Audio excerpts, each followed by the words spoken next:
Is it going to switch back and forth now? We're going to find out. I'm going to stop it, and then we'll... I think in order to do that, though, he would need to talk. Yes. Robert, tell me about how much Chris is annoying.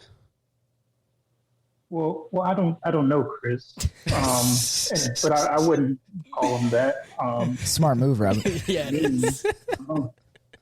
I am a guest on this podcast. He could just shut it all off. Nope, we're done. Just knock the computer off the desk. All right, I'm going to stop Don't recording. like Recording this guy. stopped. All right, does it actually save it, or do I have to go to We it? were going to have a guest on, but we decided not because he sucks. And Jordan's home, and we're back. This is the Always More podcast.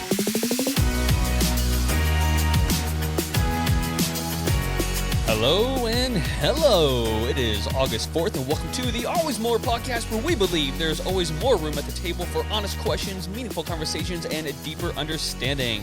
Today on the pod, we are talking about officially unofficial contracts, jetpacks, Al Capone, the creative life, and so much more. But first, I am your host, Tim Lichty, and sitting across from me is my co-host and my best friend in the whole entire world, Christopher Thomas Ford.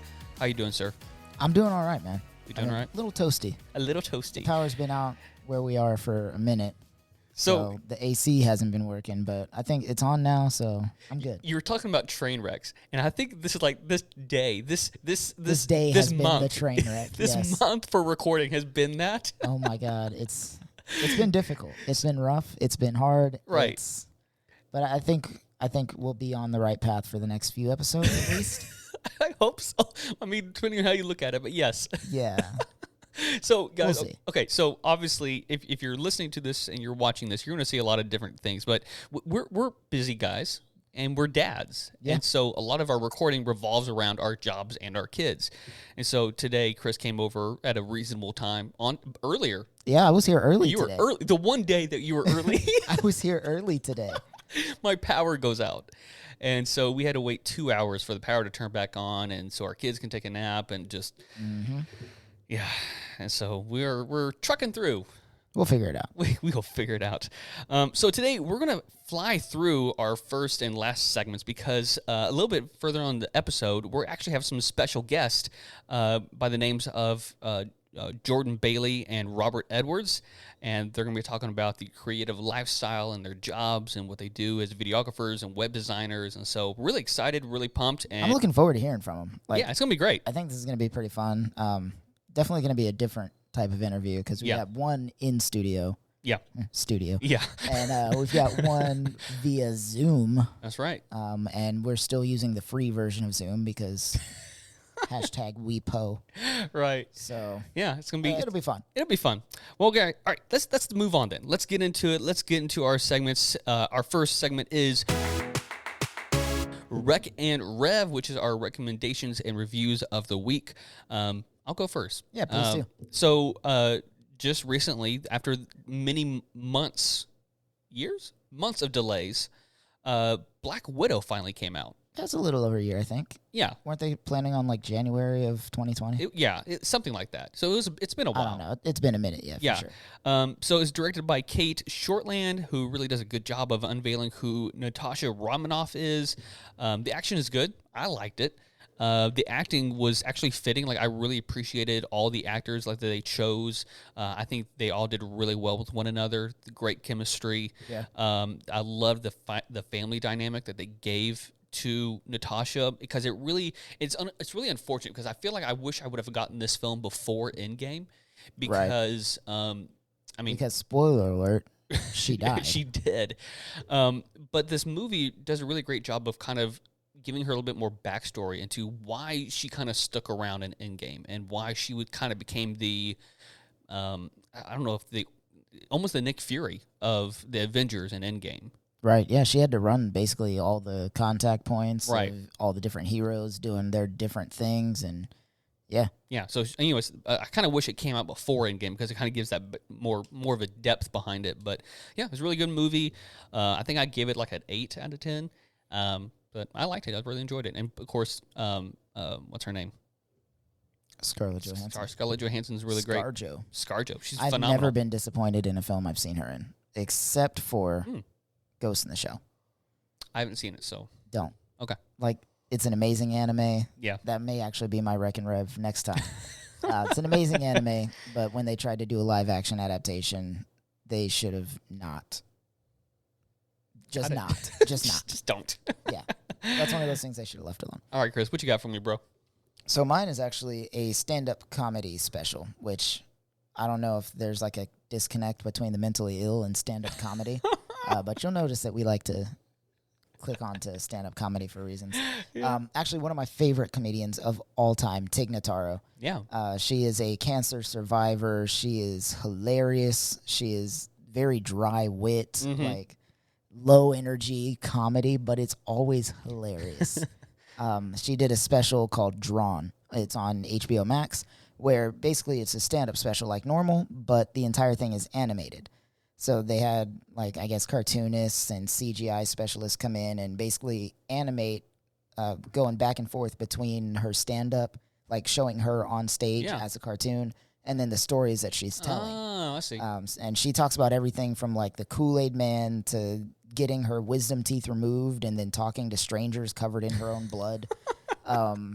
Talentless talent shows where, like, she signs up for a talent show. Oh, nice. Where she of a talent she doesn't actually, have? No, she actually has talent. Like, she plays music. She's a guitarist. She plays guitar. Oh, okay. And she signs up for all kinds of cool stuff. But you should watch it, listen to it. Yeah. It's hilarious. You will die laughing and then come back to life. I feel like all of my stand-up experience comes from you. It does. Yeah. You're not a stand-up comedy person. It's not what I usually go to. Neither you nor my wife would choose to watch those things. Yeah. But I think you guys get some enjoyment out of them when I'm like, hey, you should watch this. You like this. I feel like I need to just listen to it like a podcast. I feel like I can get more. I think I would be more inclined to actually listen to it if I were to do it that way. Fun fact, Tig Notaro actually has a podcast. All right, done. I'll put it on there then. So check it out. Cool. All right. So that's what we've got for our Rec and Revs. Let's Yes. move on to our next topic. Yeah. I don't know who needed to hear this. If you're feeling low, treat yourself to a good cry. Crying for long periods of time releases oxytocin and indigenous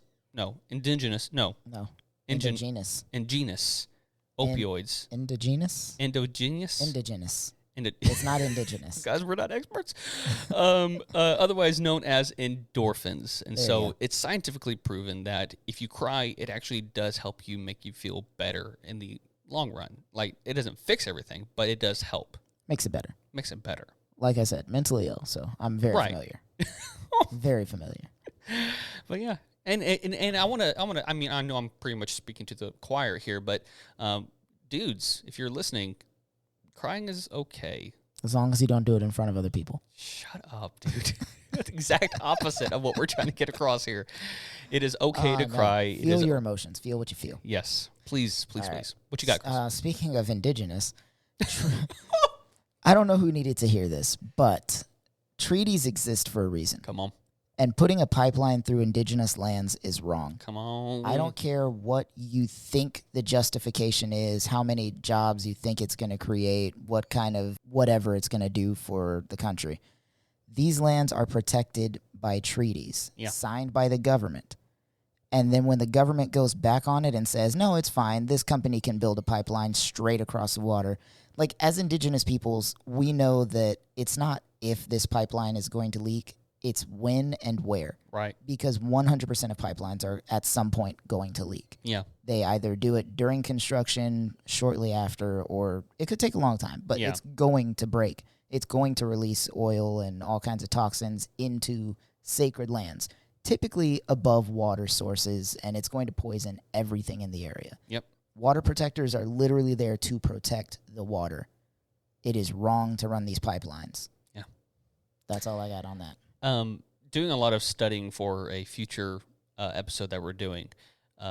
Guys, go look up how many times the American government has just completely screwed over, killed, betrayed those treaties. Like, it's so many times.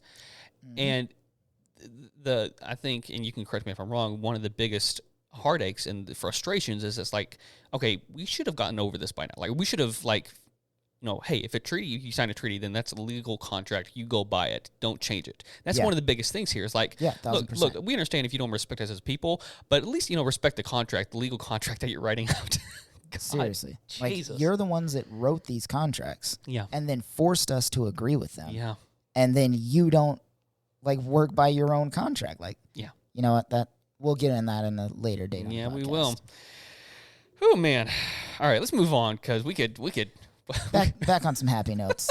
Let's jump into What Did I Miss? Yes. All right. So this is the part of the show we like to present you with some news of the week that you probably didn't hear about. What you got for me, Tim? All right. Chris, how much would you like to visit a newly created Tower of Babel? I know what happened there, so I would not. I'm familiar with the Tower of Babel. Not about it. Okay. So the Ark Encounter, which is it's a park where it includes this life-size depiction of what the Genesis Ark would have looked like. And trust me, I've been there. It is as weird as it sounds. It's massive. It's like It's it is a huge thing. So it's exactly how it would look like. It's exactly how it's described in the Bible. But it's a park, and they made it. It's basically a museum. It's a huge museum. So they have decided to create an expansion to the park by building their interpretation of the Tower of Babel. Which is ironic because the whole point of the Tower of Babel was that it made God mad because they were building the Tower of Babel. Yes. Now, hear me out.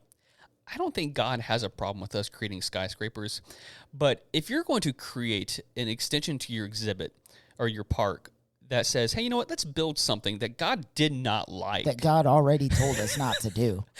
I don't think it's a smart idea to try that again. Especially not if you're a Christian. Like, I'd understand if it were like an atheist Right. park, like, let's rebuild the Tower of Babel and laugh at the Christians. You know what? But these are like self-professing Christians. I know. That's it's like, you know what we should do when Jesus comes back? Let's crucify him again.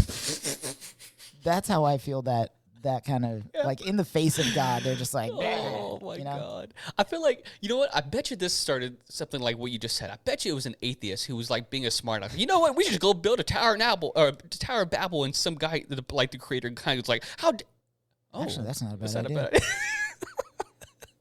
It's probably like some deep cover atheist, like, just feeding Christians bad ideas, and they just keep taking it. Like, he's undercover, like, he knows they're all bad ideas, and they're just like, yes! Because it's coming from Brother John. Oh my gosh. Okay, so here's some more to this story, which you could probably find a little angering, to say the least. A public release from the Ark Encounter Park said that the new attraction will tackle the racism issue by helping visitors understand how genetic research and the Bible confirm the origin of all people groups around the world. So, biblical genetic research. You know, they got the right answer. They used the wrong formula, but Yeah. Like, kudos to them of trying to tell people, like, hey, we're all human. We are all this. On the other hand, it's Yeah. like they're going to skip over the whole part about, like, okay, but this racism isn't because we just made this up. It's based on the color of your skin. it's And like, what about the transatlantic slave trade? Oh, we're going to ignore that. Right. Yeah, they're going to Because ignore. we're all one people. Yeah, that's my fear, is that they're going to skip a whole bunch of systemic racism stuff. Yep. And just to say, like, well, nothing's really wrong. God created this way, so let's just be happier and not racist. I'm Yeah. like, Let's just ignore racism. It's not a thing. that it hasn't worked yet. That's the whole thing I behind can't all tell this. you how many times I put something on, like, social media about race and some of the issues facing me as a human being with my own experiences. And people are like, oh, we shouldn't just talk about it. That's the whole problem. Everybody's talking about it. No, I'm experiencing it. Yeah, Like, it's right. happening to me. Right. I talk about it because it happens. Yeah. We can't just, oh, we're all human, so let's do better. That may work for you, but that's not working for the people that are actively trying to hurt other people Right. with racism. Yep. So Ark anyways, Encounter. Tower of Babel. I don't think we're going to get light on any of these subjects. That's fine. I'm here for it. What you got, man? Give it to me. All right. Pilots in LA were warned about a possible sighting of a man wearing a jetpack. I need one. A jetpack? Yes. I'm here for it, man. Let's do it. Let's make jetpacks. But tell more. So the Federal Aviation Administration, the FAA, confirmed a pilot contacted air traffic control on Wednesday evening, which was the 29th, I believe, to report a possible sighting of a man wearing a jetpack flying in the area. Yes. Boeing 747 pilot reported seeing an object that might have resembled a jetpack about 15 miles east of LAX at 5,000 foot altitude. That's pretty dang high. That's really high. That's what's a mile? 5,280, I think. So it's pretty close to it. Yeah. I might be off, but it's pretty close to a mile. Yeah. That's pretty high up there. So the FFA representative told a local news channel, that out of an abundance of caution, air traffic controllers alerted other pilots in the vicinity. Could you imagine being a pilot and getting that report? Like, Right. hey guys, I know you all have your predetermined flight paths, but just, keep an eye out for a man with a jetpack. Yeah. It's a thing now. It's a mile up in the sky. You'll be all right. 5,280 feet. So there you we're go. pretty close. No, I said 280. Did you? 280. Yeah. Look at you. High five. I know what I'm talking about. Yeah, you I do. know numbers, kind of. Oh, man. So possible sighting comes after a number of similar sightings, all in late 2020. A video captured in December shows that something resembling a man, kind of looking like a dude in a jetpack, was flying over L.A. There's like a little picture on it in the notes that I sent you. Yeah. So they suggested that it could be a man. Could also just be a drone, like with a dummy attached to it or something like that. Like somebody trying to make it look like a man in a jetpack. But the possibilities are endless because jetpacks are a thing now. Well, it's like not even that, but like even like the hover boards or whatever. Like the actual, I mean, it's not really hover. It's more like a, what do you call it, using fans. It's like a man on a drone, basically. Yeah. But they're getting pretty advanced. Like I wouldn't be surprised if this was like a dude just like, hey, you know what? Trying it out. Yeah. Iron Manning it up. Telling you what, man, we're almost there. We're getting there. We're getting there. All right, guys, we're gonna go ahead and take a break out of this one, I guess. Yeah, let's do it. That was pretty quick. That was quick. That was our fastest, I think, ever. I'm here for it. Yeah. Well, hey, guys, up next, we have our incredible interview with Robert and Jordan. So we'll be right back.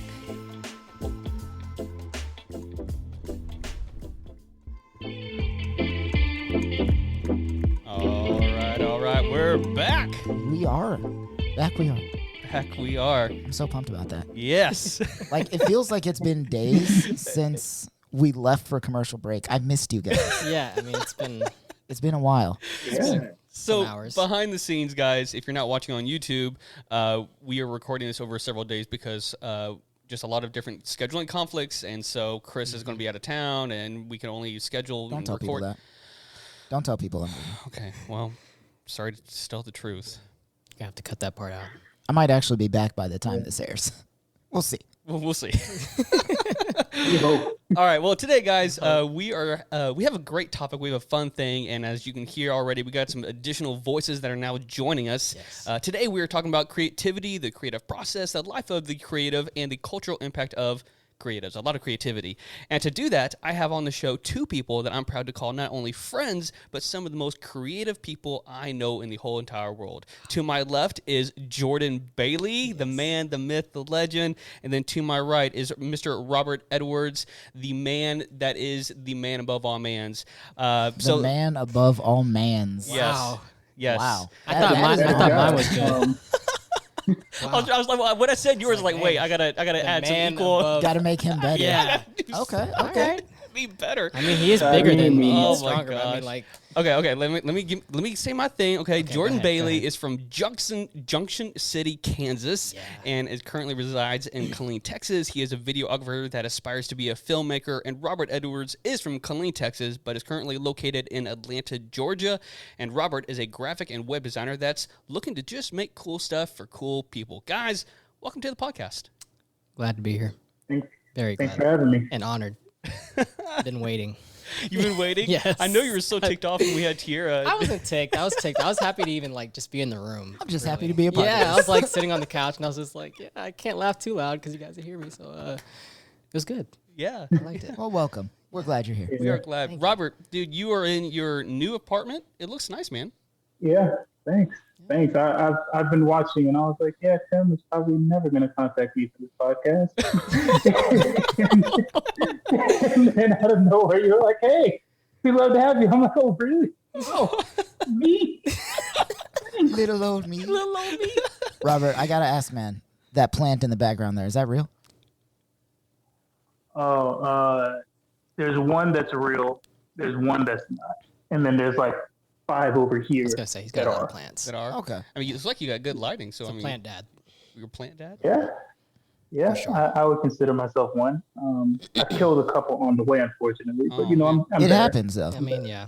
So recently I saw this meme that was like guys turn 30 and one of these things becomes their entire life. And it was like grilling, cars, gardening, and I think it was like construction or something weird like that. But mine is definitely going to be gardening. Like I've already started like buying plants and like I'm organizing my backyard. I'm ready to go. So if you got any tips, make sure you shoot them my way after the interview's over. Yeah, my dad, he's in his 60s and he started farming in our backyard. And honestly, it might be one of the coolest things I've ever seen. Right? Yeah.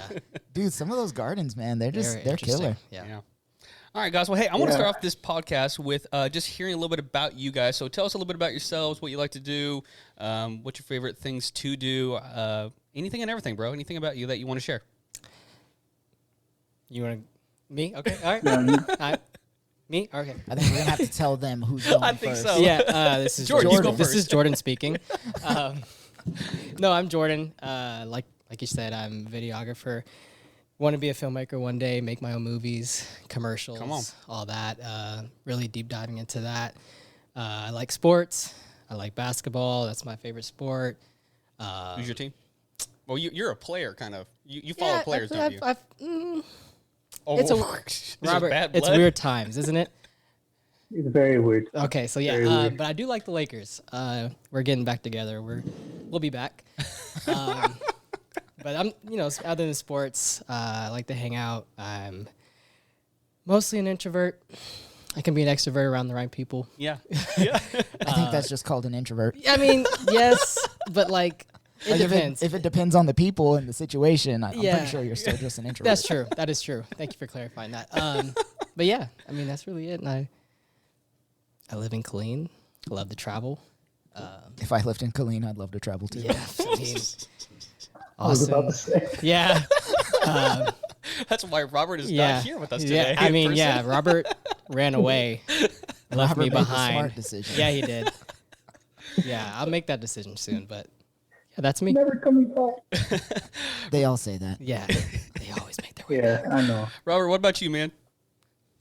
Yeah, I'm a graphic designer, web designer.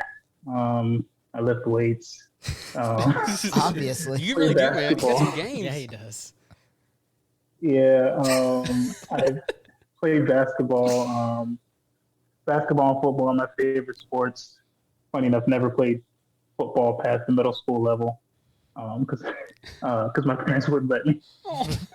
Um, Great story. but the things that I like to do, read, play piano, hang out. I'm an introvert as well. Yeah, just want to make cool stuff for cool people, and make money doing. Yeah. Yes. Amen. That's the important part, is God, making the money. yes. Oh man, cool. Well, hey, so some backstory for anyone who doesn't know about this little dynamic. I know Jordan and Robert from working at Grace for I don't know how many months. It feels like years ago now, but it's only just been a few It's months years, ago. yeah. I mean, Robert left last year, but it's been. I remember it's really unfortunate because I didn't really get to hang out with you guys that much until like the end. The It's like, end, man, what was yeah. I doing? Wasted all my time. I could have Yeah. been down the hall and chilling and I know. been a little bit less crazy. Yeah, and then Chris got me out of there, and life's a You're little. welcome. So I really like these guys. They're cool people, and I respect them a lot. And they have really amazing works of art. And so today I want to talk about that. And so to start off, though, I wanted to start to asking you guys if you remember a point in your life where you felt like you kind of acknowledged that you wanted to be a creative, to make things, to make art, to do things like not just for fun or for as just a hobby, but like, hey, you know what? I actually want to do something with this. Yeah. Let's start with Robert. Yeah. It wasn't like a uniform moment. It was just I graduated college and I was like, well, I need a job. I feel I that. have a talent. It's not honed yet, so maybe I can go somewhere where I can, chill for a little bit and, kind of learn the ins and outs of, the skills and applications and the websites that I need to know. But yeah, I decided to use a trade that I thought I had, a viewpoint that I thought I had, and again, try to make a little bit of money off it. So. Hey, that's good. Respectable. That's all you can do. Yeah, really. What about you, man? Same story, but I realized like after high school, I didn't know what I was doing with my life. So I was playing sports, never cared about anything else. And that summer when I graduated, my uncle gave me a camera. Sorry, something's in my throat. He gave me a camera, and from there, it was just cool to take pictures of my dog, plants outside, basketball goal, a light pole, stupid things. And then I realized it's like, oh, this could be fun. And from there, I think it was just YouTube University that saved me. Really, it's like I just wanted to learn more and more and more. So I took that whole like summer and just never put a camera down from there. Wow. Nice. But I would say even as a kid, I've always loved movies, always loved shows, watching the behind the scenes of stuff. But I think even from a kid, it's like I always wanted to be a part of something like that. I don't know if I was going to act or if I was going to direct, soundtracks, who knows, but I always wanted to be a part of that process. So cool beans, man. Yeah.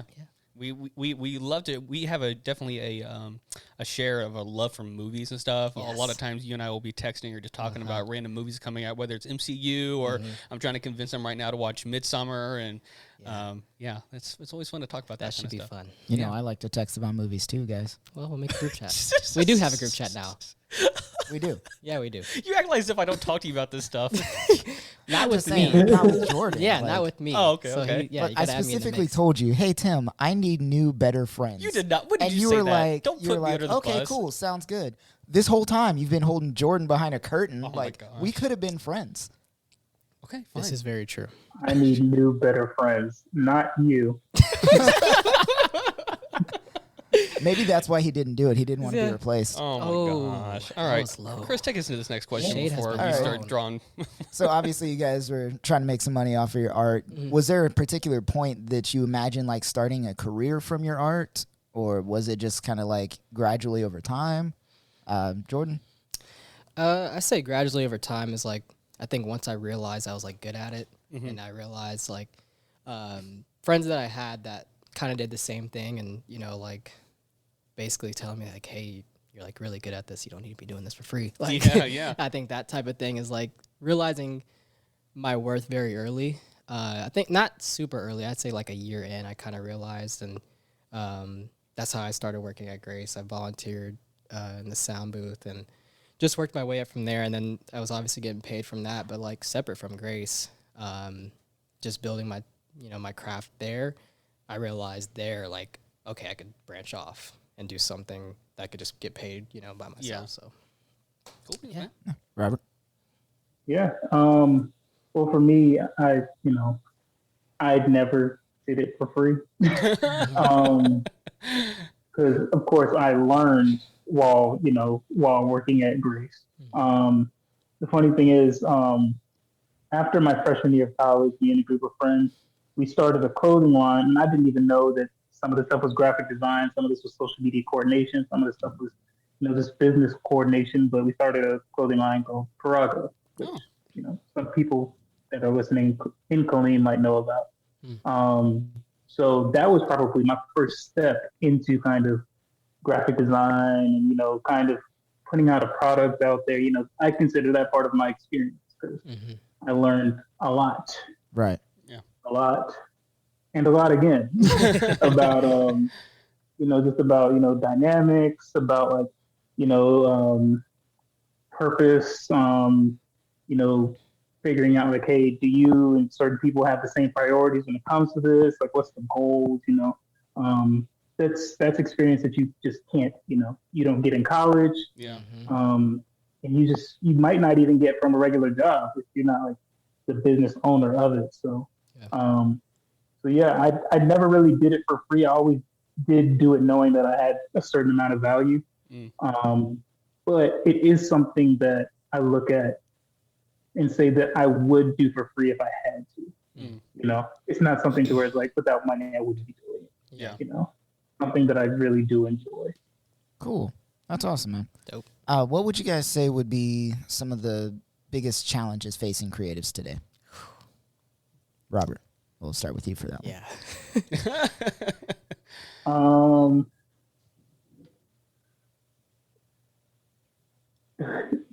Wherever you are working at, whatever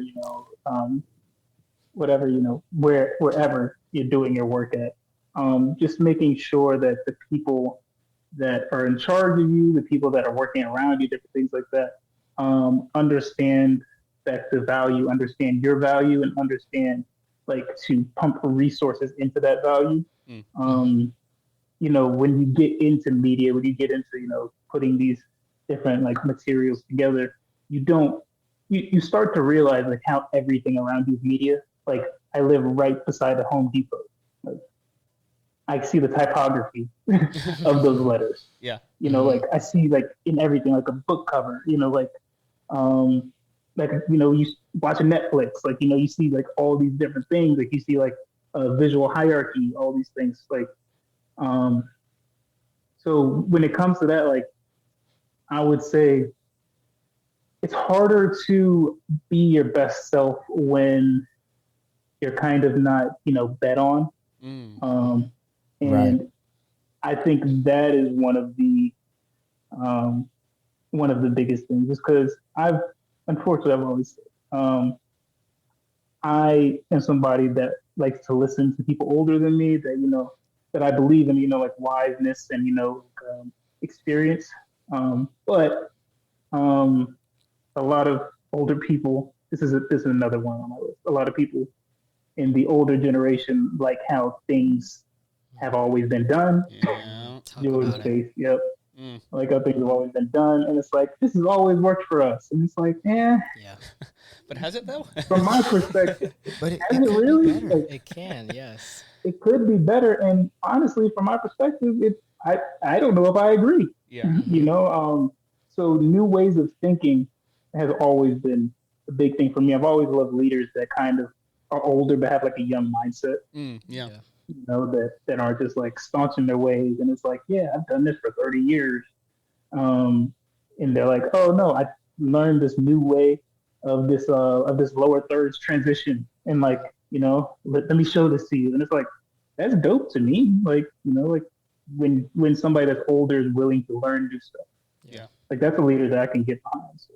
Right. Yeah. It's almost kind of like just wanting to have a mentality of not being okay with not knowing everything. Like you want that out of a boss, you want that out of an employer. Like, hey, sure. it's okay to not know everything. That's why you hire people that know a little bit more or know a little bit different angles and allowing that to be in there. So I can respect that. How about you, Jordan? Man, he touched on everything. I stole it. Yeah, I mean, just a little bit. But to pick it, kind of like mirror what he said, it's like how he said he sees different fonts and different things. It's like for video, it's like it's everywhere. It's like you see it on your social media, you see it on TikTok more than anything today. I say what it's challenging is because people are learning thousands of things every day so easily because everything's so easy to access today.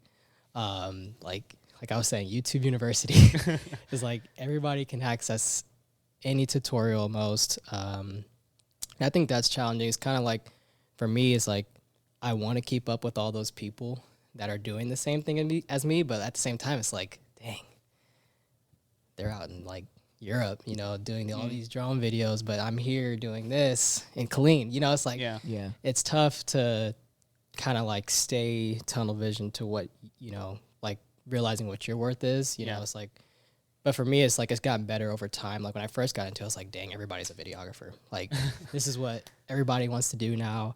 It's a big trend right now. Like, you know, people flying drones, making TikToks. Like TikTok is so video based. And honestly, I learned so much from TikTok, almost more than YouTube. Wow. Like, well, you got like these big creatives on there that are like being okay with sharing their information and sharing what they've learned. And I love those people. Yeah.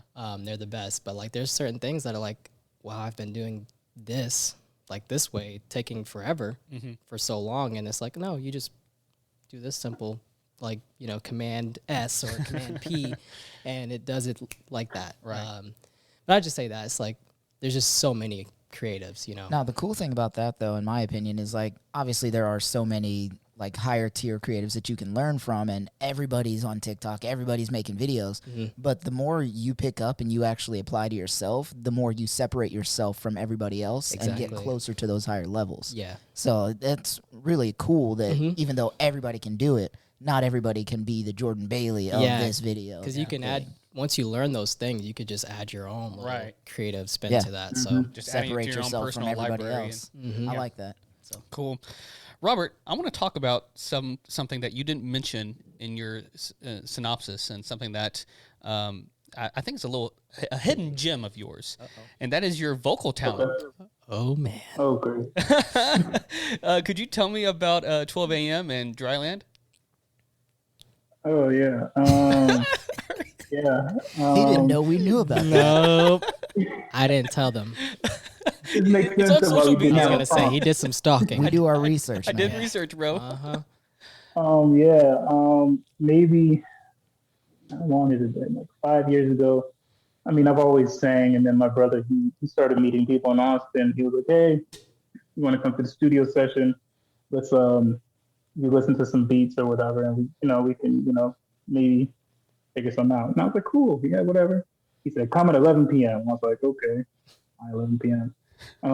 So we go to the studio session, and guys are playing dice in the corner. So you know it's a good Somebody- studio. Somebody's smoking weed. There's a lot of things happening in that room. Yeah. And I literally get 10 minutes of a beat played, and I was like, that's not it. So I remember telling my brother, I was like, hey, I don't know if this is something I want to get into. He was like, you know what, I know somebody else. So over the course of maybe a couple of years, I recorded 30 to 40 songs that are different types of songs. I've done rap, I've, singing, R&B, piano ballads, different things like that. And Dryland was probably the only one that I felt so confident in that I was like, you know what, I could put this out. So me and my girlfriend's sister, she did the background vocals of it. I think Ronnie might have also done some background vocals. Ronnie can sing? Ronnie can sing very well. Jeez, what a talented family. My God. So yeah, it was called Dryland. Put it out. Me and a friend, his name is Justin Case. He recorded the video. Is it really? Yeah. Shout out Justin. He did the video. The funny thing about the video, if you've ever watched it, there's a pool scene where I jump into the pool. I'm in a suit and everything like that. It was 45 degrees that day. Oh, jeez. 30 miles per hour winds. Oh. And we did it. Wow. We did it. He also had a friend there that I do not remember her name, but she just helped him along. And I told her a couple times, I was like, you don't have to do this. There's literally no reward out of this for you. And she was like, no, that's okay. And I was like, no, I'm trying to tell you to go. Yeah. Anything for And the literally shot. after that video, it was so cold that we had to jump. We couldn't go directly into his house because then, body shot. Yeah. We had to sit in his parents' shed for I think 30 minutes to warm up, and then we transitioned to the house. And I think literally 2.5 hours later, I was still shivering. Wow. So that is one of the main, the main things of the video. Sorry, Mom, I was told not to do that. But yeah, the song's called Dryland. And it was real fun. It was real fun. There's my brother wants me to put out more music, and I want you to as well, man. I'm a fan. I'll probably just give him the drive and then just be like, what, have at it. Don't tell me what songs you put out. Just do it. Tweet from my account. Post from my account. Do whatever you got to do. Yeah. Give him the remastered versions. Uh-huh. Yeah. Yeah.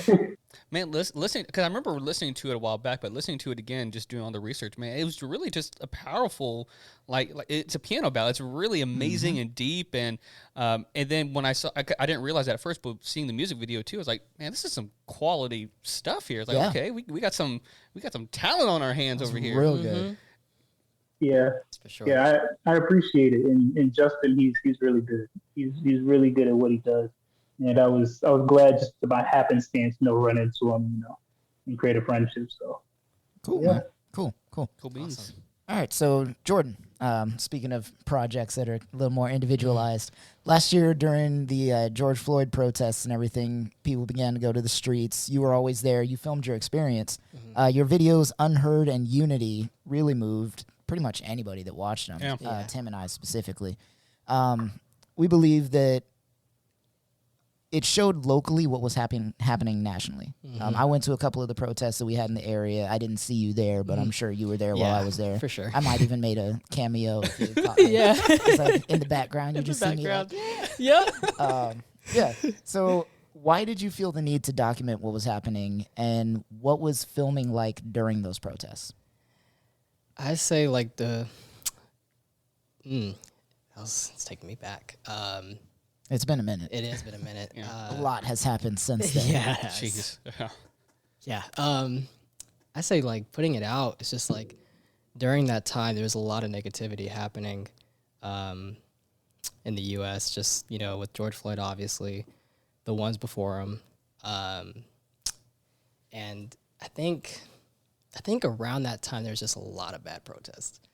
And I think just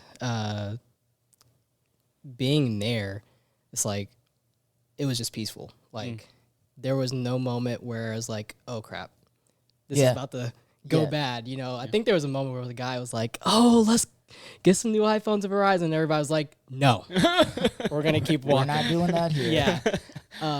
But just capturing it was insane. Like that was my first protest. So like being there and like emotionally and spiritually, it was just amazing to see that many people, because it wasn't planned. It was just a rally in the parking lot, and then we just lined up on the road and we're just screaming, Black Lives Matter and George Floyd, and before you know it's like, I think it was just 10 people that just started walking and just started like marching. Yeah. And hundreds. It truly was. They were like, all right, we're all done here. And then they were like, no, we're not. No, we're not. Like the whole city just came out of nowhere. And I was like, I got to take pictures of it. And the thing is, I planned on taking pictures, but I never planned on making a video out of it. Because I was like, the picture does just so much. Like there's powerful pictures, but when you actually see movement and you hear people, you hear what they're talking about, that just speaks louder volumes than anything. And so I just started recording random clips, and Tierra, my fiance, we got in the car when we were done, and I don't think I've ever walked that far in a long time, because we literally went from, it was like those clubs, I can't remember what they're called, but it was, at the time, I think it was Tattoo. They probably changed the name again. They always That name, it's been like Tattoos, Stars, all kinds of weird stuff. But I would say it's like at least 2 or 3 miles. Like we went 2 or 3 miles down and all the way back. And I couldn't feel my legs, and I had so much footage, and I got in the car and I was like, I told my fiance, I was like, I got to make something out of this. And so it was, I don't know if it was was it on a Sunday or a weekday? I don't know, because I felt like the next day or the day after that, I was like looking through the footage, and I was supposed to be working. Won't lie to everybody, but supposed to be working, and I was like, I'm just gonna make something out of this. And realizing that all the quality of content I had, I was like, oh man, this is like amazing. And when I initially posted, I just wanted it to be out there. I wanted it to be seen that Killeen is peaceful. Yeah. This is like not even just. It was in the middle of like the riots. When it was. I call them uprisings, but when people are like breaking stuff. Everybody's blaming Antifa for all of this stuff, and it's like, well, there are like 98% of the protests are peaceful. Exactly, and so when I put it out, like I just shared it because I just wanted everybody to see it, and not like really everybody, but I was like, I didn't think it was going to get that much traction as it did. I just put it out just to put it out. And then before you know it, like the people that organized the whole entire thing are texting me, mayors texting me. Like it got a lot of traction. And I think for me, that was like, I got really emotional, honestly, because it was just like, I didn't think, I knew my worth. I knew what I could create, but I didn't know it would have such an impact on like everybody. Like I've shown it to people and they've like cried. Like, so I cried. I'm not gonna lie. It's amazing. So, I mean, that's probably like, still this day, is still like my favorite project I've ever worked on. Cool. It was just so spontaneous and in the moment. So, yeah. I usually find for my creative process specifically, obviously I'm not a planner like Tim. 'Cause I showed up here like half an hour late. But I've always found that the spontaneous projects are the ones that really show your heart. Like they're the ones that you connect with the most. Because you can sit there and plan. Like when I write poetry, I'll sit there and I'll plan. Like I want to write about this topic. And I'll write out like an outline and I'll kind of find things that connect to that. I'll do like my spider web thing that I learned back in like 3rd grade. And it's, to me, it's good. It's something that I would read and be like, oh yeah, that's great. Yeah. But the ones that I connect with most are the ones where it's like I'm just out in nature and I feel like I've got to write something down. Yeah. And I write it out and then I come back to it later and I'm like, I have no notes. I can't change this. Like it is what it is. It's raw, it's pure, and it's beautiful. Yeah. I love that about that project. Yeah, it was insane. It was really insane. Awesome. I think another reason why it just picked up so much is, I mean, look, I'm not going to trash Colleen, but it's just, it really was a great depiction of something that a lot of people aren't aware of. And it's just really a great picture, literally a picture of what Colleen was about and what these protests meant to us. And it's like, hey, you know, this little-ish town, like, hey, this means a lot to us. And it was a peaceful thing. And it was a very moving thing to watch, too. Yeah, so because everybody probably expected everybody's going to trash the city. Yeah, like, no, that was the biggest part. Is what like everyone was expecting. They're like, because when we first started, like, you know, like there was a couple cops like beside us, and they were like, okay, get out of the road, get out of the road. And then before, like, we were in the middle, and they're like, okay, we're gonna make room for you guys. So they started like blocking off the street, and we had the whole entire thing like to ourselves. So amazing. Yeah, it absolutely was.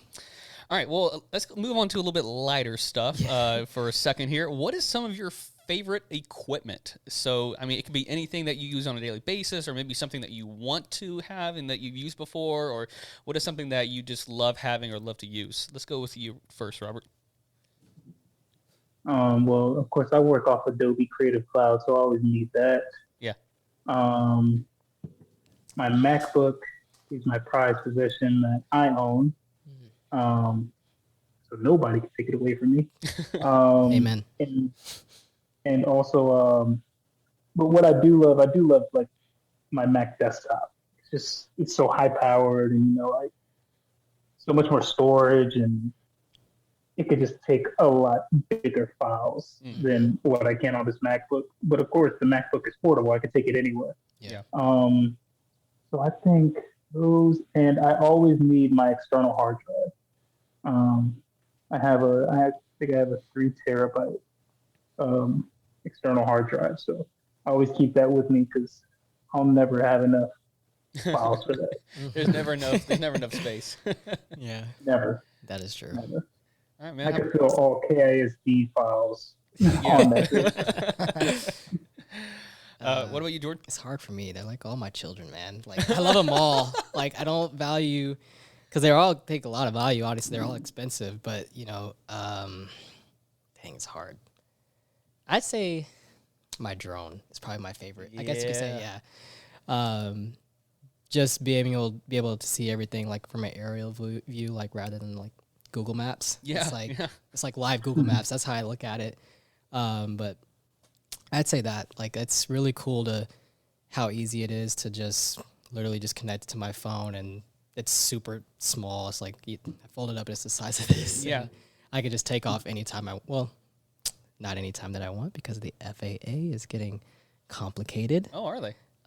Yes. Even for people that just want to fly just to fly in an empty field, they're cracking down on that. Oh. So Yeah. How do it's they the worst. how do they crack down on that specifically? Like, Well- do they like shoot your drone out of the sky? Like, Well, that's the thing. Got a sniper at They all kinda- times. They're kind of just trying to get everybody, like, they just want to know where everybody's drone is. You know, like, and where it is, how high it's flying. They just kind of want, like, to know pretty much everything. So it's like, I know, like, some YouTubers are going through it right now because, like, places that they weren't allowed to film and they filmed, let me say a month or a year ago, are getting fined. Oh, jeez. jeez. There was this guy that flied at night, I think. It was probably at night, but just somewhere he wasn't supposed to. I guess it was like at night, and he was flying over people. It's like really complicated when you fly over people at night, I guess. He got fined $180,000 Jeez. for an old video. Excuse me? Wow. Yeah. So they're cracking down. I didn't learn. I was flying at the church one day, and somebody asked us, like, do you have a license? I was like, I got the standard, DJI license. That's usually all you need. But now it's like for the people that even aren't, like, they're not making any money off of it, they still have to get a license. Wow. So, but yes, my drone is my favorite still, even though it's getting complicated. Even but though it's scary to use. yes, it is. You would have to yeah. find me for $180,000 fine. Yeah, it's like, You have to find me in Europe somewhere. yeah. Yeah, I'm not, But no, I'm it's not worth doing it's that. worth it though. It's like, but I haven't went through that process of like doing it yet because it's really complicated. But You got some sick shots on that thing, though. I mean, the Yeah. one you got in Austin, or I don't know if I should say that out loud now. I don't want you to get fined. oh yeah, that's the thing. It's like We marked that one. yeah, that's what I'm like. I'm stamped. I look at my old videos and I'm like, even though it's like not, it's just for my YouTube, it's just for me. Yeah. Like, I didn't make any money off of that. I'm kind of like nervous. I haven't taken any of them down. But It's I'm like kind this, of it's like just this podcast. Every once in a while, I'm like, am I crossing copyright laws by yeah, any chance? it's like you don't know. It's just like you're waiting for a disaster to happen, but you're just like, yeah. if it happens, it happens. You know? So I it's like- literally told Tim the other day, Yeah, look, we'll burn that bridge when we get to it. That's, I'm at that same place. If we get sued, I've got a pretty good lawyer. Yeah, Like, I am at the same place. if you yeah. need my lawyer's number, I've got you. Please hit me up on that. Yeah, for sure. Because Oh man, who knows? who knows? All right, man. Take it away, bro. Well, we actually kind of wanted to talk about the creative process itself. Mm-hmm. So when you guys start a project, what are the beginning steps? What does that look like for you? Is it like more imaginative, or do you have more things planned out? Robert, what's your starting steps? So I guess I'll go through like my freelance process. When it comes to a client, I ask a multitude of questions. And it's still probably not enough questions, but you have to ask so many questions You to gotta where start somewhere. the vision is clear. And especially in like web design. Yeah. There's so many different ways web design can go. You just have to ask like a multitude of questions. And of course, when you figure that out, then, you kind of take a step back and then you go through your notes, and, you kind of, you figure out like, let's go with web design for instance. Like, how many pages do they need? What type of pages do they need? What type of sections do they need? The call to action, hero sections. Do we need to get an email list? Do we need to have a Q&A portion? What type of website is it? There's a bunch of different ways to go about it.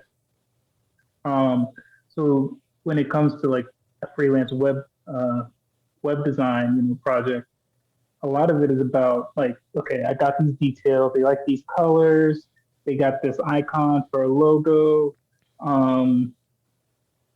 They gave us this copy, and it really depends. Like, did they give us copy, or do I have to create the copy? If I have to create the copy, it's going to cost more. Oh yeah. But if you have the copy for me, then it's easier for me to just plug and play in different spots. Mm-hmm. But a lot of it is about getting the details from them, being able to pull it, put it in the website, and then a lot of it is just going back and forth, back and forth, back and forth Yeah. with the person to make sure that every time y'all go back and forth, you get closer and closer to that end goal for the client. And a big part about the process is making sure that you don't own the project too much. Mm-hmm. Because a lot of times with us creators, you could be like, yeah, we did this, we put this together. And it's like, yeah, you did, but you were really just the conduit for the vision that the client had. Right. So at the end of the day, they're probably not getting fully paid unless the client is happy with your work.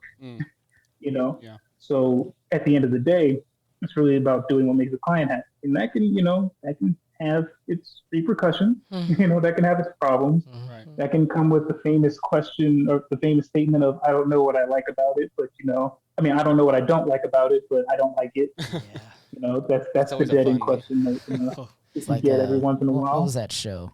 Mad Men. Oh yeah. Basically doing the Mad Men thing.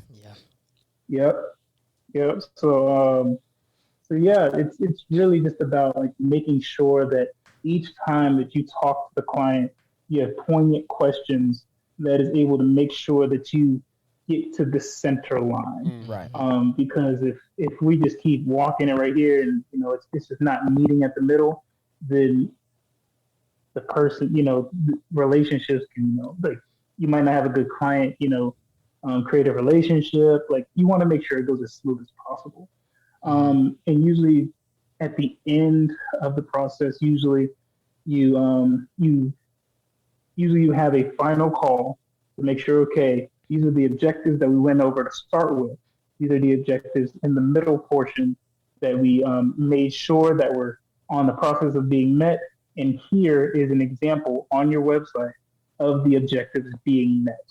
And then, of course, for legal purposes, you have to kind of get them to say out loud that the objectives have been met. Thank you. And I will be sending payment. Yeah. And then at that point, that's when they exchange funds and different things of that nature. So, I completely forgot all about the contract. Yeah, The contract has to be signed. Yeah, Yeah. that's probably the biggest. I've been burned about that. Yeah. Jordan, question back to you, man. Dang, Robert covered a lot, but I'd say for myself, like for clients, like if it's wedding, if it's I don't do music videos anymore, but music is like my first step.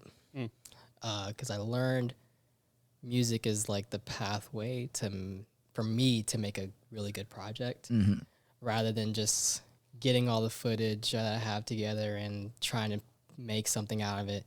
Then add music, it's like it completely sets off the whole thing. Yeah. And so like for you, like for projects, I could say for Grace and for clients is like I'll have a song and I'll listen to that song like for 2 days probably, and whatever I'm piecing together, whether it's a promo or a wedding video, it's like I'll just, because I kind of, which is weird, I don't have the best memory, but when it comes to like what I've recorded and taken pictures of, I can remember very well. Like, and I'll just try to piece it together and like, like I'm imagining like all the whole project itself. But music is like the most important thing, I would say, because if the music, because it just goes together. Right. Like, both of them have to be good. Like, Yeah. when It makes the mood. Yeah, it's like when you watch movies, there's like, depending on the movie, but most movies are like, there's always some type of music playing to set some, whatever tone it is. So I say that's most important. And like for establishing like whatever I'm going to create with clients, contract first. Yeah. Yeah. So really funny story. Oh, here we go. Yeah. Let's open that. The first time I've ever recorded a wedding was for Grace. It was not for Grace, but it was, now let me rephrase that. It was people that went to Grace. Okay. And they tried to go through the church to hire me, like if the church was going to pay me for it. But it's like, no, I have my whole separate thing that I just started. Yeah. Older couple. That doesn't tell you how funny this story is going to be. Oh, it definitely does. And, you know, they contacted a pastor first, and he contacted me and was like, you know, they want to do this wedding, and they just want a highlight video. And highlight video usually means, you know, from beginning to the end of the wedding, you know, for ceremony, reception, bunch of B-roll, bunch of footage, sometimes audio. And they came to me, and they're like, this is what we want. And I was like, okay, let me read carefully, you know, let's go through this again, which I should have wrote down, but I didn't. I said, but it was verbally like said with the pastor there. And he was like, you know, I was just like, this is what you want. And they're like, yeah, this is what we want. Cool. So, did the wedding. I was there. It's like a 10-hour like day. It was like the longest day ever. Weddings are super long. Yeah. You're telling us. Yeah. We've been through Yeah, them. not there yet. Just recorded some, but I did it. I made a highlight video. It was probably like 9 minutes long. It had music, really good. Felt great about it. It's my first wedding. So they wanted CDs. They wanted They wanted it on a USB drive, and I said, okay. I haven't worked for like with CDs for a long time, since like LimeWire days. Yeah. And, Bro. I don't know what. Look, I'm tired of you bringing these Gen X or Gen Zers onto this podcast, insulting my age. I'm not insulting. It's just like I haven't had the need to touch a CD ever. You know what I mean? So it's like the CDs. I'm like, I don't even know how to put a video on a CD. Yeah, I know how to put music, but Back in my day. It's the same thing. It's the same thing. It's pretty much you the same thing. You get a DVD-ROM Yeah. and you put the video on the same way you do music. Just drag and drop. You're not wrong. But anyways, I make, and I give them, I think it was like 10 CDs, and I gave it to them. They came up there and they're like, oh, thank you. And, I was walking them out and they're like, how long is the video? I'm like, 8-10 minutes long. The bride was like 8-10 minutes long. And then I was like, from there, I was like, Oh. this is going to be a roller coaster. That did not sound like a good response to my statement. No, so I was like, I'm probably going to get a call in an hour or two. And sure enough, it was in 15 minutes. Oh. So I guess they live close and they played it. And she's like, I wanted a video from the beginning to the end of the whole. So the whole they didn't want to cut. They just wanted. They wanted, in their heads, or in her head at least, she thought she was getting one continuous shot. But that's not what they told you. That's not what they asked for, yes. And I told her, and the husband was like kind of understanding, because he really, honestly, he didn't really care. To be honest. I just wanted to get married. Yeah, man. he said, I just wanted to, he said he thought the video was cool, but I guess, she was like, I guess my, wife is saying that she wanted this. And I'm like, well, we were all there. I told you what you were going to get. And thank God, the pastor that was there, has a great memory. And he was there as like my, backup. And it just, it's a hot mess. They came up there again and they're like, in any way you could just put all the footage. And so what ended up happening, like long story short, is I had to take every single clip I had from the day Just mash it and into just one. mash it together. And we had like a meeting, and he had the pastor play the video, and the pastor's like, this is exactly what you guys asked for, and he's like, yeah, but my wife said, but no, this is what you asked for. Yeah. And it was just a hot mess. And from that day I was like, contracts. Yep. Don't wait too long on contracts. So this is a lesson that we need to learn now. Well, before we start going into this podcast even heavier. Yeah, I don't know how before I podcasts start putting works. out my poetry. Like any of this stuff, we're learning a lot from you guys. Yeah. So Yeah. Robert, Yeah. Jordan, thank you for sure. Man, Well, I remember. I remember last year when the pandemic hit. Like when it first started, and we started working from home, and I had to start recording videos and editing them.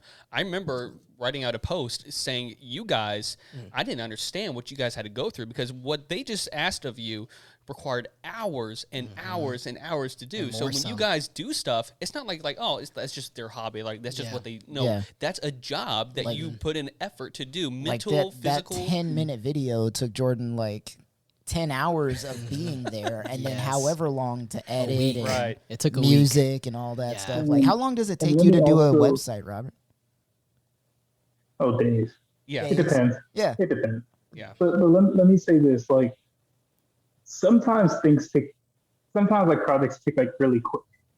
And it's not because the project is easy. Yeah. It's because like there's me and my brother, we always tell each other, it's like, I'm not charging you fully just for the service. I'm charging you for the service and the education that I had to go through Yeah. so that I Ooh, can that's do this good. project in 3 hours. Come on. Yeah. Yeah, I tell people that all the time. Without that education, this would take me 2 weeks. Yeah, like when I go No, take so my car just into a because it looks- mechanic, I'm not paying him to change the oil just because of how long it's going to take him. I'm paying him because he knows what he's doing. Right. Like I'm paying him for his Exactly. knowledge, not just what he's doing. Yeah. And that's why I eventually stopped charging per hour and started charging, per deliverable Mm. instead. Because once you start getting good at it, then it's like, oh yeah, I did it in an hour, and it's like, okay, we're gonna pay you an hour's work instead of 3 hours like you thought it would. Yeah. It's like, oh no, I'm just gonna go about it the other way. All right. Yeah. That's fair, man. Some things you want to charge by the hour, some things you want to charge by the job, and that should be up to the person who's doing the charging to decide. Say it loud. You always People get what you in the pay for. back. I tell people all the time. In my job, I do sales, but I'm selling security systems. Is mine a little more expensive? Sometimes. But does mine work 100% of the time? Yeah. Like you can go out and get your own DIY kit and put up your little alarm sounds, or you can have a professionally monitored system that is always going to work, and your house will be more secure. You're going to get what you pay for in the end. Yeah. I remember there was a time when I was charging $70 for a logo, and then I saw this Twitter post from this guy. He was like, "Yeah, you should probably never charge under 600 ever, Oh, wow. ever." Jeez. Yeah. And the funny thing is, like, and that's just depending on who you're talking to. Right. Yeah. Let's say Home Depot wanted to change their logo. I just keep saying Home Depot because I'm looking. It's right there. Let's say they wanted to change like their landscape logo. Like, you think I'm charging 600 or am I charging 6,000? Right. I mean, I would say Or way more 12,000. than 6,000. 600,000. I'm charging. There you go. Yeah, I'm charging like 5 figures at least Yeah. for that, and that's because, like, when it comes to pricing, sometimes you can price yourself out of doing work for somebody. Like, if I went up to Nike and said, "Yeah, I'll do your whole rebrand for $600," they'll be like, "No, you don't know what you're doing." Yeah, if you're willing to charge us $600, we don't want your work. Exactly. Like, we'll pay you $600 to not talk to us. That's funny. That's the thing about especially y'all's work, because y'all's work is visual and gets seen a lot. Yeah. You're not just, people are like, well, I could have just done that on my own. Like, yeah, but you're paying But for you didn't. right. But it's like for I like hate the Home hearing Depot that. example, It's it's a like trigger. you're paying for something that will attract people to come buy things at your place or Yeah. come visit your services or whatever it is, and that will bring you more revenue, whatever it is. And so you're not just paying for someone to scribble or to design something. You're paying someone to attract people to do something or to call out call of action or whatever it is. And so it's definitely just on this end of things, especially seeing what you guys did at Grace and what you guys have done outside of that, man, the creative process, it's not easy. It's fun sometimes, and sometimes there are things that are easy, but it's work, and it takes effort, and it takes energy. And so kudos to you guys for doing what you do, because you do it really well. Thanks Thank for you. not getting a real job. Yeah, the creative process is kind of like a glacier. Like, there's that bit that you see above the water. Oh, Yeah, yeah. and then there's the this part that actually huge- sinks the ships underneath. Yeah, underwater. And it's like, Yeah. that's the whole creative process. And this is the deliverable up here. Oh, yeah, that's a good voice. Yeah, I that's like good. that. I like it a lot. All right, well, hey, we got just a couple more questions for you guys, and then we'll let y'all go. So here's a fun question: is if you had 10 times the budget you currently have right now, Good God. what would you spend it on? Jordan, let's go with you, man. 10 times the budget. I'm one of those people that just wants a lot of things. You just talking about in my just period or just anything or Anything, man. Like whether it's for a job or whether it's for your consistent, inflow or whatever it is, man. For example, like if we had 10 times the budget at our podcast, we would still have $0. So we would just be doing this. 10 times 0 is still 0. Yeah. Actually, no, that's not true. We have $3. So if we had $30, we would probably buy a new memory card Get Burger King. and lunch. lunch. I can't. Dang, this is hard. You don't have to give me a whole spreadsheet. Just what are some fun things off the top of your head you would definitely want to get? Another camera. Yeah. Another camera for Of sure. course. That's where I'd start. The thing is just being in this is it's expensive to get into. Oh yeah. It is so expensive. You'll spend, I spent $2,500 on my camera, Jeez. and they'll be like, "Oh yeah, the lens is just $2,000." Mm. What's the point? So for me, I'd probably buy more equipment. I would get a super powerful computer. I would definitely get a iMac Pro. Come on. This podcast is not brought to you by Apple. Yes, it's not. I just love it a lot. I would definitely, I would say that because those are like the things I really need is just another camera that's just like dedicated to video. I'd probably get like a film camera, like one of the Netflix approved cameras. Oh yeah. I'd probably do something like that, and I would just do a whole like upgrade on everything probably. Yeah. Because I've always You got a baseline of pretty much of everything. Yeah, You I just got- want to upgrade everything. just upgrade. Get better versions of it. That's cool. Yeah, that's probably it. Yeah, Cool, man. Robert? yeah, simple. Yeah, for me, I would probably get a camera. For photography purposes. Then I would. Well, me and my brother were looking to probably within this next couple months to a year start like a digital marketing agency. So I would probably invest in maybe a couple of employees Hey. as well as a virtual assistant. Wow. I desperately need a virtual assistant because I'm still getting my master's degree, so I don't have the full time to Yeah. organize all these different things. Yeah. But out of the employees, there would definitely be a virtual assistant. Am I saying virtual right? Virtual assistant, and then a account manager. Because as far as like web and graphic design, really, it's not all you need, but like you just need Adobe Creative Cloud. I do my websites off of Webflow. There's some that do what's the other word? WordPress. You really just need like the subscriptions to those places. So it's not like extremely expensive. So yeah, I would probably invest more in like manpower. Yeah.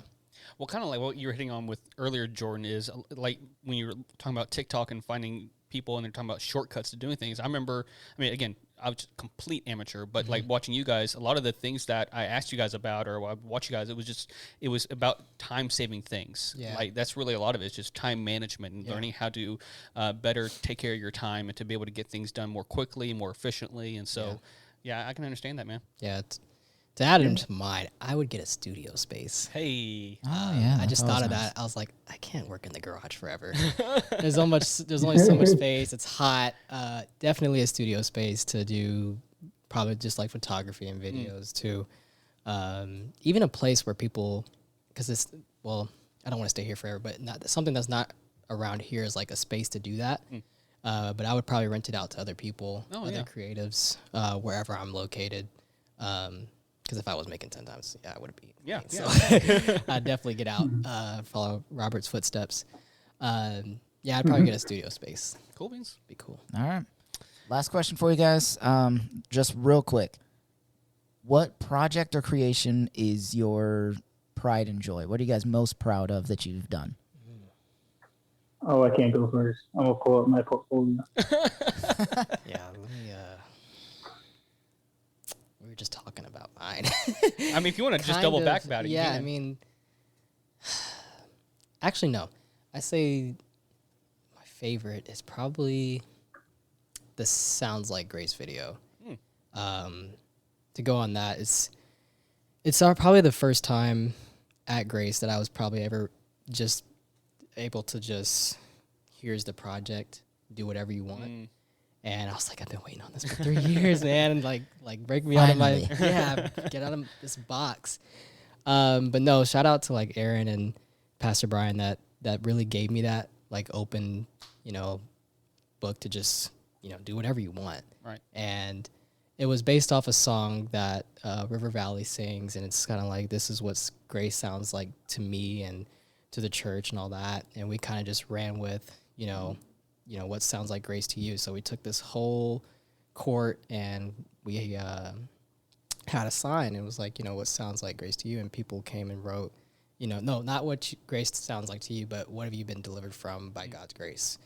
And it was really which I didn't expect to be super emotional for like me and everybody that was involved with it. Because it's kind of like my baby. Like that's what Aaron told me. It's like, it's your baby. You gotta lead. You gotta direct. You gotta produce. You're gonna basically. And I'm an introvert. I don't like to talk to a lot of people, which was a little tough. But I'm growing in that. Yeah. So I was able to just do it by myself. I think that's why it's like the best. And we just had people just come in and write a lot of things that that's real deep. Things depression and all these different things. Had them write it out, and it was amazing. If you haven't seen it, go to my YouTube channel. My wife and daughter are in that. It was just familiar faces and new people that came. That I think my fiance's coworker at the time was going through like the worst at that time, and we needed some extra people. And we're like, hey, like just start texting people. We start texting, and she came and she was, I don't know what she was going with. I think she was just really depressed or whatever was going on with her life. And just being in the atmosphere, because we were playing the song over and over while we were recording, it was like that changed, like she completely flipped and wanted to get involved with church. And, That's awesome. So it was a big flip, Right. just based off of video. Like that was a lot for me to see that happen. So, Yeah, very meaningful, very impactful. yeah, very. How about you, bro? Yeah. So, for me, I have two. No, There's you only get wasn't one. paid. You only get one. We only have time for one, Robert. I'm just kidding. Okay. I'm just kidding. So one was when I was working at Grace. I think the series was called Kingdom Authority. Yes. And it was a graphic that I had made that kind of had a metallic crown that I had cropped out and the picture on Unsplash. And it was golden, and it had Kingdom Authority across it, like as well as like it was transparent, and it was all these really cool things. And I was like, yeah, this is gonna be the one, like this is gonna be, like I was told like, hey, push Grace forward, like, Yeah. sorry. Jeez. So, so I was like, you know what, this is gonna be the one. It's gonna, I'm gonna get a yes on it, and then we'll be full speed ahead. Yeah. And I was like, yeah, they don't like that. Oh. But you're still proud of it. I was like, well, this is going in my portfolio. Somebody's have gonna it, use yeah. this. We get paid for this somehow. But another thing that another project that I was really happy to work on, and I did this, on my own.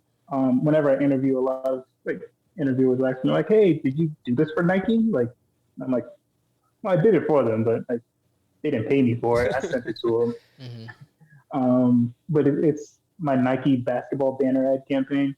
It kind of comprises of some pictures from people playing basketball in New York. Adds like a kind of a grayscale pictures with white backgrounds with like yellowish green accent colors, and I'm just really proud of it. I think that whenever like I interview and they ask about it, and they're like, whenever I told them like, yeah, it wasn't for them, they're like, well, it's still good enough. We don't really care if it was or not. I'm like, oh, If that's okay. the kind of stuff you do. Yeah. Yeah, that let me know that it was still good enough. And honestly, I did it while I was supposed to be working on work. But Those are the like, best wrapping up- ones, by the way. Yeah. The ones you do Yes. when you're supposed to be doing something else. Man, yeah, they are. Kind of like this podcast. My future Exactly. employers. Like, I'm in the middle of a work day right now. Sorry, John.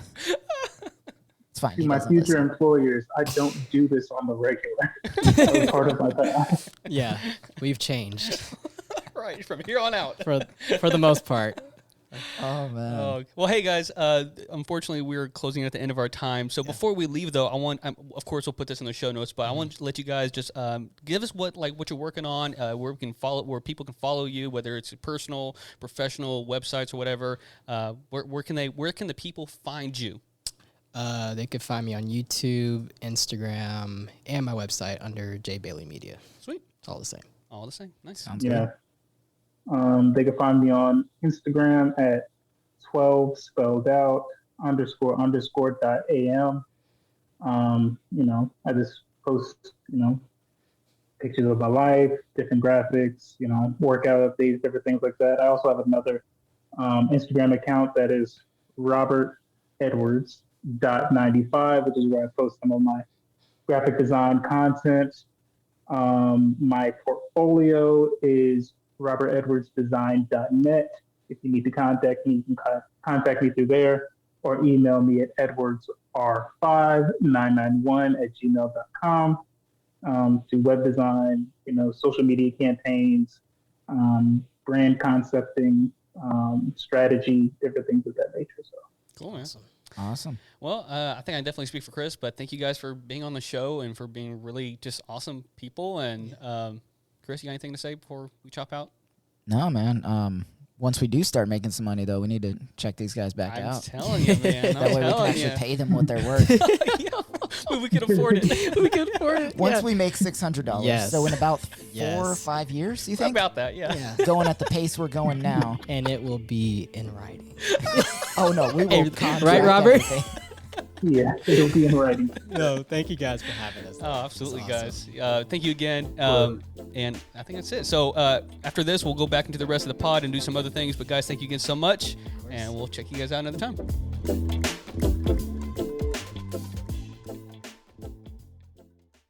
Hey guys, this is Tim and Chris from the Always More podcast. Thank you so much for subscribing, following, rating, liking, commenting, and asking us questions. If you haven't done any of those, you're wrong and you need to. Oh my gosh, Chris, chill. Okay, well, seriously, thank you guys so much for those who have donated to the podcast by giving at buymeacoffee.com in our link in our show notes, and it really just helps us spend more time to creating a better content for you guys to listen to, and to also just help feed our caffeine addiction. Which we definitely do have. It's actually a real problem for us. It is. It's destroying our families. It's horrible. Anyway, guys, thank you so much. Back to the show.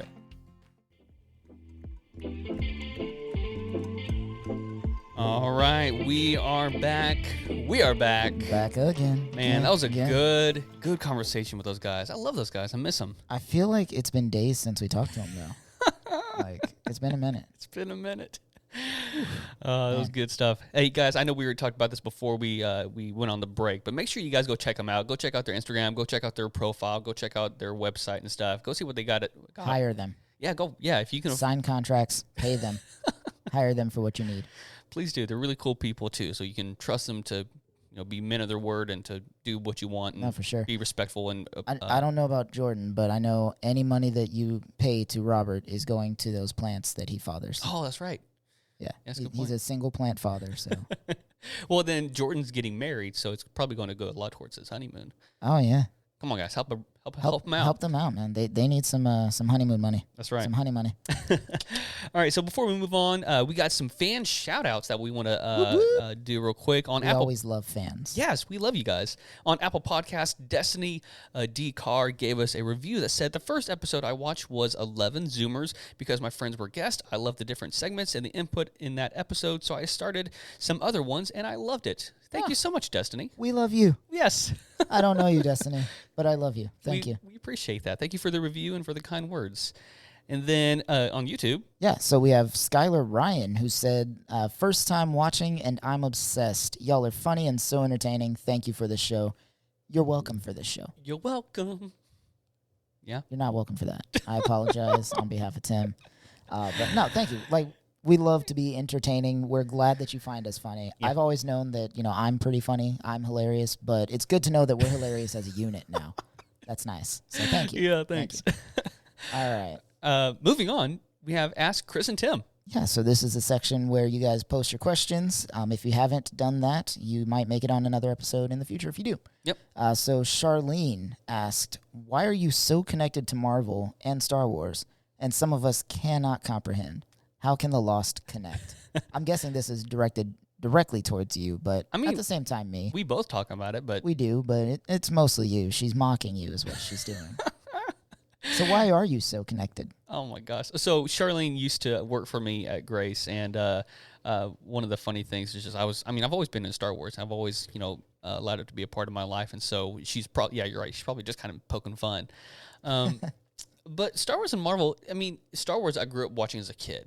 And so I have that connection there. It's just, it was one of the, I remember watching the original trilogies. We talked about this, I think, in our second episode. And then I remember watching the prequels in theaters as a kid. So those things just have an imprint in me. And so growing up, watching the shows, watching the other movies come out, it's just something that I've always really loved. I love the storytelling. I love the adventures. But with Marvel, I also grew up, being a big superhero kid and also reading comics and collecting comics. And so being able to, now that Marvel is really what it is now, and why it's been so exciting for nerds like us, is because we now have this unified vision of what it looks like on screen. Right. We can argue, we can debate about what we like or don't like, but it's still exciting that we have this unified world where we see so many different stories play out. And so, and that's why so many, I think, DC fans, kind of like us in a certain way, we are upset with the DCEU because there is no unified vision. Right. And so it's extremely irritating to have these characters on screen and then you get delays or you get different movies, like this whole Suicide Squad thing. Like, I personally, I'm excited that this new one's coming out, but it's like so upsetting that it's a completely different interpretation of these characters than what was given to us because there was no communication and no plan. There's like 12 different directors for like 4 different movies and nobody talks to each other, so none of these movies like actually interlink. They just happen in the same universe. Right. So so I mean, the long story short, and there I am saying the same thing I say all the time, but these movies and these comics, they mean a lot to us because they've been a part of our lives for so long, and to be able to see these characters come on a screen especially is always exciting. So, all right. Yeah. So our next question. Speaking of Star Wars. Right. I was just about to say, the next question is on the same topic. Yeah. Fernando asks, Dooku versus Maul. Who wins? So, he says versus. So, if it's like a fight, I'm going to say Dooku's going to win because he's just the more powerful Jedi Force user. Maul's great on the sword, but Dooku's got him beat with the Force. So I'm going to go with Dooku. Okay, but if it's a straight up fight, like, he almost took out Sidious. Yeah. Dooku lost to Anakin, like, just Anakin, not even Anakin and Obi-Wan, because Obi-Wan was under, like, a thing. He was trapped. Well, you can't compare that, though, because that's freaking Darth Vader. I mean, and he beat him the first time around. So that's another question: is when is he fighting Maul here? I guess it's like prime versus end of the career. I would still say Maul in this prime, though. Just because of his agility and the use with the saber, or what? Well, if you're looking at it like the reason they're fighting, I would assume it's because there can only be 2 Sith. Yeah. So they're fighting for who's going to be the main apprentice. Right. Is it going to be Dooku or Maul? Which means that Sidious hasn't messed with Dooku's mind yet.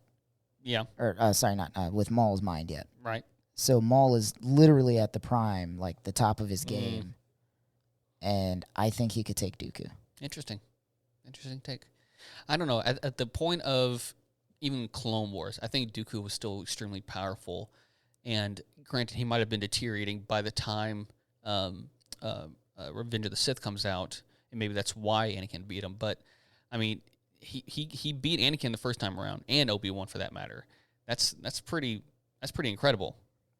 Yeah, I don't know. It'd be a really good fight. And Obi-Wan beats Maul. It'd twice. Be a really good fight.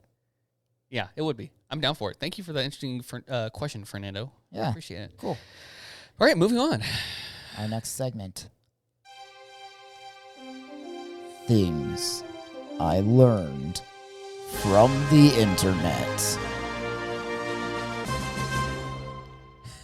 All right.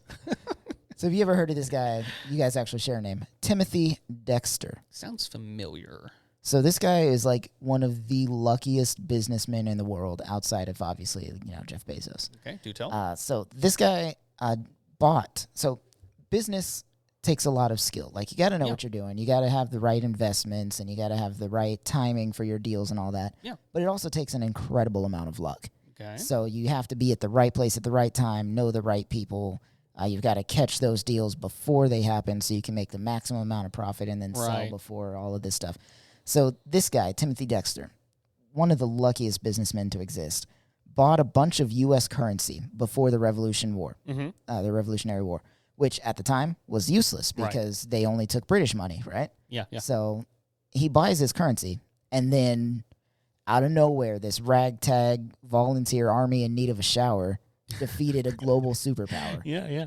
U.S. beats England in the Revolutionary War, and all of a sudden, their money is worth a lot. Right. So he just, he paid pennies on the dollar and then made a massive amount of profit. So luck number one. Bought 2 merchant ships and decided to start selling random things. He cornered the market on very specific things. He bought a bunch of bed warmers, which are these metal things you would put coals and things in, and put them under the end of the bed so that the bed warms up, kind of like in Pirates of the Caribbean. So for northern Nordic countries, you would see them a lot in Arctic Circle countries, and up north, Canada, those areas.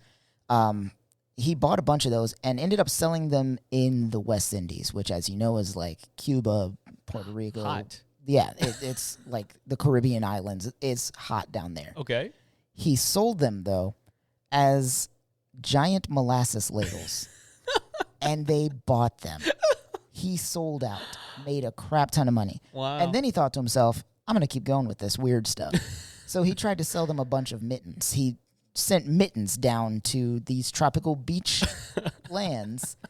And it just so happened that when his ships got to the trading port, there was another group of ships from Asian traders that were actually going to Siberia.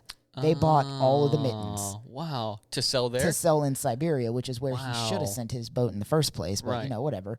And this very surface scratchy stuff, because he did this all the time. Wow. He sold coal to Newcastle, which is the number one coal producing area in Britain for all of Europe at the time. Right.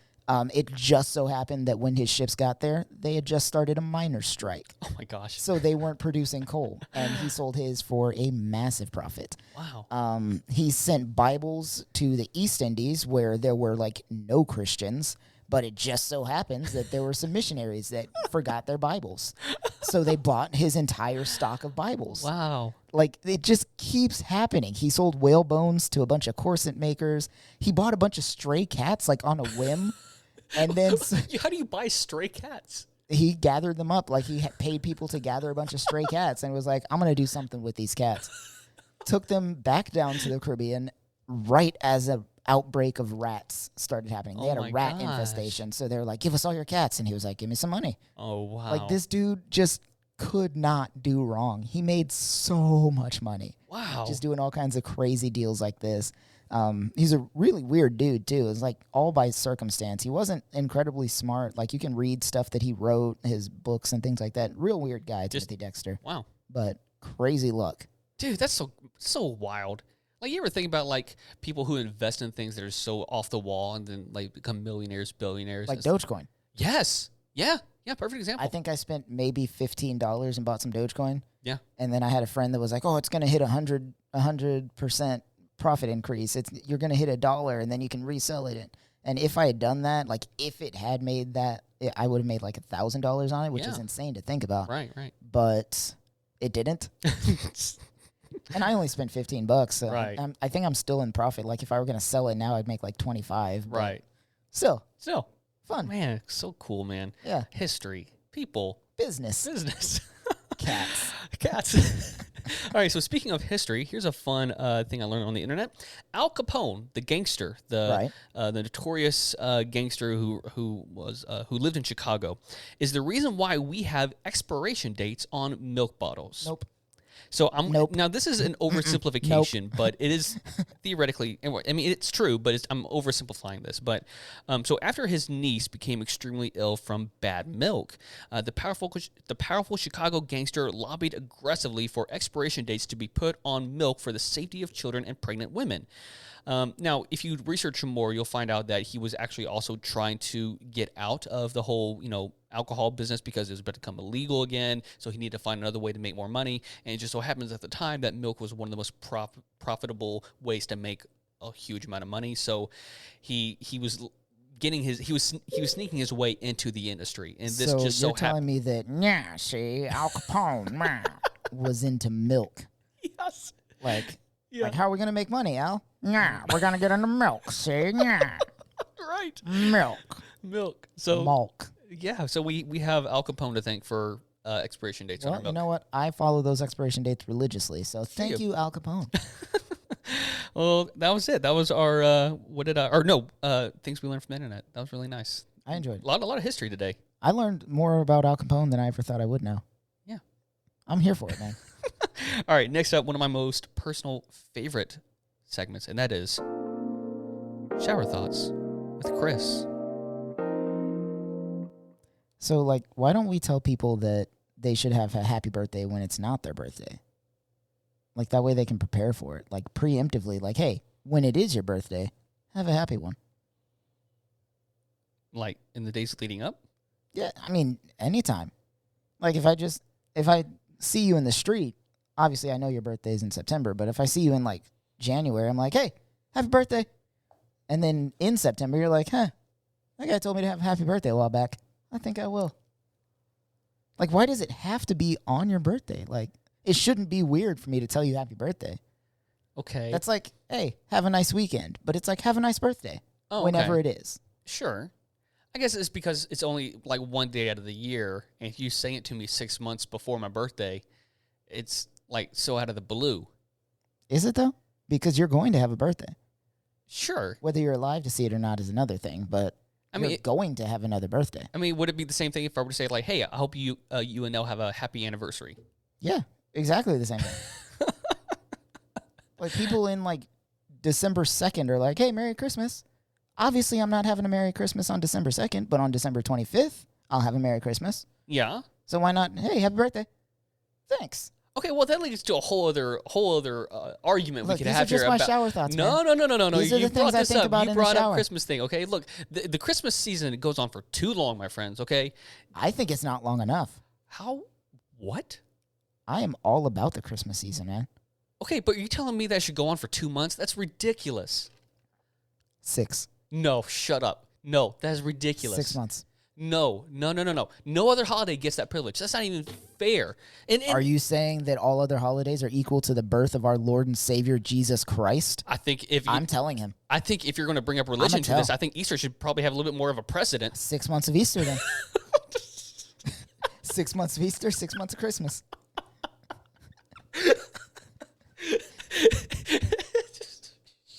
I think I broke Tim, guys. I think I broke him. You can't have that many This months is the to train wreck celebrate. we were talking about. Breathe, buddy, breathe. You can't have 6 months to celebrate a holiday, even if Well, it's not with that attitude. No, look. Here's the other thing about Christmas, though, is it's the same songs, it's the same movies Because we only focus on it for a month. If you had 6 months of Christmas, you're going to sit here and tell me that Billie Eilish wouldn't write a whole album of brand new Christmas music for us? You're going to sit here and tell me that John Foreman wouldn't have 3 new records of just Christmas music? If it was 6 months? You're going to sit here owning a microphone and you're going to try to tell me that David Hasselhoff wouldn't put out a Christmas album? I don't care. It's the same theme. Who wants to listen to the same theme of whatever for 6? No, I do. No, 6 months of Christmas, 6 months of Easter. And you know what? I want No. Easter songs. I want Easter songs. They already have them. They sing them I in want church more. all the time. What are you talking about? Wait, No. no, that is it. Then it's... We see the difference is that we've capitalized and we've monetized Christmas to be something else. You're going to sit here, an ex-pastor, and tell me that we have not capitalized and monetized the church? Oh, no, we absolutely have. That's my point, is that we've changed it to something else, and now it's been bleeding out to not just the whole month of December, but now into November and October, and God forbid I see a Christmas tree in September. I'm getting mad. I see that. Dude, it's ridiculous. I want to be able to... Look, I'm all for the seasons. I mean, granted, we're in Texas. We don't really get that, but I want to celebrate the fall, the autumn. Because of this discussion, I'm putting up my Christmas tree when I get home. If you do it, dude, take a picture. I want to see what Nell says. I'm putting it up as soon as I get home. Oh, my gosh. So those are my shower thoughts and all of Tim's angry replies to my shower thoughts. If you also have angry replies to our shower thoughts, please send us your comments, messages, questions, all of that stuff. Oh, my God. I want to hear what you think. Are you with me? 6 months of Christmas, 6 months of Easter? Or should it be like 6 months of Christmas, 6 months of Groundhog Day? God. See, where do we stop? Where does it end? Well, we're Americans, so I would assume we would stop it at any holiday that's not specific to the Christian religion. But that's my point. It's like, oh, well, yeah. On that note, any final thoughts today, Chris? You know what? Yeah, so creatives have a lot of things to focus on, obviously. There's a lot of issues being a creative and trying to find a career in that realm, I guess. It's not easy to do. Yeah. But sometimes you just got to do it. You got to take the risk, jump out for whatever you think is what you're supposed to be doing. Right. If it doesn't work out, sorry for you. Mm-hmm. But there are always new creative things coming out. So maybe keep on trying. Yeah. My final thoughts is just a thank you again to Robert and Jordan for giving up their time and being really amazing guys that I respect. And a lot of, I mean, we could have actually different conversations with them, and they're just really cool people. And so, like we said earlier, be sure to check them out. Be sure to just give them your love. Go visit their sites. Go follow, subscribe, whatever they got going on. Make sure you go visit them. Chris, it's been another episode. It's been an honor. It's been a pleasure. It has been fun. It's been fun. All right, guys. Well, again, don't forget to subscribe, to rate, to comment, to do all those things on the Always More podcast. And I think that's it. Chris, that's it? That's all I got. All right, guys. We love y'all. We'll see y'all next time. Happy birthday. Merry Christmas. See y'all next time. Happy Easter. Peace. Thank you for listening to the Always More podcast. If you enjoyed today's episode, be sure to subscribe, share, like, and rate on whatever your platform of preference is. You can follow us on Instagram and Facebook at Always More Pod and ask your question using hashtag AskChrisAndTim. If you'd like to support the podcast and feed into Chris and Tim's caffeine addiction, you can do so at buymeacoffee.com/alwaysmorepod. For further information and to contact Chris or Tim, you can email them at alwaysmorepodcast@gmail.com.